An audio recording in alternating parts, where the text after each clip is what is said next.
আবার বেরিয়ে পড়লাম সকাল সকাল। তো এবার কাজে যাচ্ছি না, এখন যাচ্ছি একটু ঘুরতে। আজকের ঘোরাটা কিছুটা আলাদা। যেখানে কলকাতায় তো ঘুরতে যাচ্ছি, কিছুটা টাইম কাটাবো, তার জন্য একাই বেরিয়ে পড়েছি কলকাতা শহরে ঘুরতে। তো কলকাতার এই হাওড়া ব্রিজ হয়ে যাওয়া, সকালবেলা সূর্য ওঠা, খুব সুন্দর একটা দৃশ্য।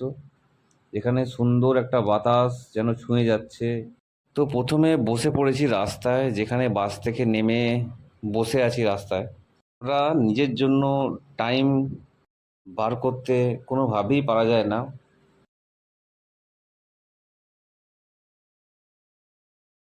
সকাল সকাল তো টিফিন খাওয়া হয়ে গেছে, তো এবার কোন দিকে যাব বুঝে ওঠা মুশকিল।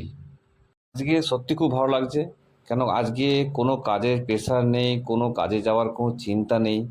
তো সেই জায়গায় একটা পার্কে একাই এসে বসে এদের দুজনকে দেখে মনে হয় পাশে জীবনসাথী থাকা খুবই দরকার।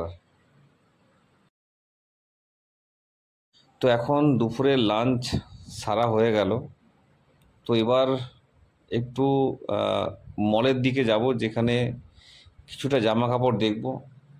তার জন্য প্রথমে মেট্রোতে চলে এসেছি। তো মেট্রো থেকে আমরা যাব ধর্মতলার দিকে।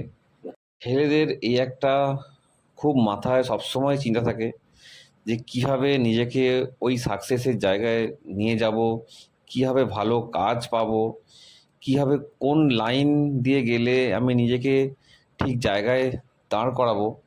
এই সব কিছু যেন সবসময় যেন মাথায় মানে ঘুরতেই থাকে। একটা ছেলে যদি ঠিকঠাক জায়গায় কাজ না করে, সে কিন্তু নিজের সম্মানটাও পায় না। তো সেখানে নিজেকে প্রতিষ্ঠিত করাটা কতটা যে আহ, চাপ, সেটা মানে একমাত্র ওই ছেলেরাই বোঝে। মলে চলে এসেছি, তো কিছুটা কেনাকাটা করলাম, করে এখন বাড়ির দিকে ফিরছি। ভিডিও ভালো লাগলে চ্যানেলকে অবশ্যই সাবস্ক্রাইব করবেন।